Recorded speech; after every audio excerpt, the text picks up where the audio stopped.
ድሃ ማለት ማን እንደሆነ ታውቃላችሁ? ነቢያችን ሰለላሁ ዐለይሂ ወሰለም በአንድ ወቅት ሰሓቦቹን አተድሩነ መል ሙፍሊስ አሉ። ድሃ ማለት ማን እንደሆነ ታውቃላችሁ?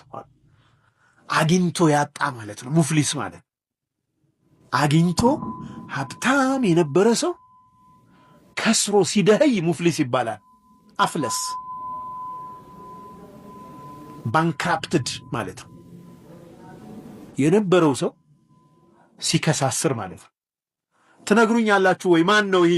እንዲህ አይነት ሰው ታውቃላችሁ ወይ? እስኪ ንገሩኝ አሉ ነቢያችን ሰለላሁ ዐለይሂ ወሰለም። ሰሓቦቹ ምን አሉ?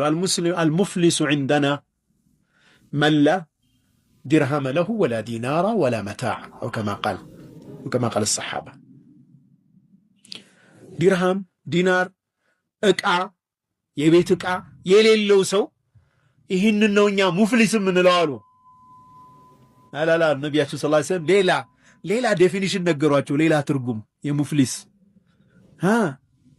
የቂያማ ቀን የተራራ ያህል ኸይር ስራ ሰርቶ ይመጣል። ጾም፣ ዘካ፣ ሰደቃ፣ ለይል ሰላት ማት ከምሮ ይመጣል። ወቀድ ሸተመ ሃዳ ከዚሁ ጋር አብሮ ግን አንዱን ሰድቧል፣ የአንዱን ክብር አጉድሏል፣ የአንዱን ደም አፍሷል፣ የአንዱን ገሏል።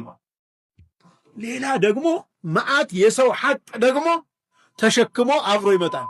ተራራ ያክል መልካም ስራና እንደዚሁ ደግሞ የሰዎች መብት ተረግጠው የሰው ሐቅ ተነክቶ ደግሞ ወንጀል ይዞ ይመጣል።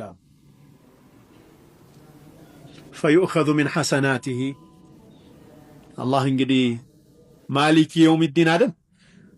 ማሊክ የውሚዲን እኮ ዳኛው እሱ ነው፣ ፈራጁ እሱ ነው። ፍርዱ ደግሞ ዝንፍ አይልም። እያንዳንዷ በሰው ላይ የፈጸምካትን ወንጀል ከሐሰናህ እየተነሳ ክፈል ይባላል። እየተነሳ ይከፈላል። ሐታ ኢዛ ነፊድ ሐሰናው በሙሉ ያልቃል አሉ ነቢያችን ሰለላሁ ዐለይሂ ወሰለም። አያችሁ ሙፍሊስ አላህ ይጠብቃል፣ ይጨርሳል ሐሰናውን።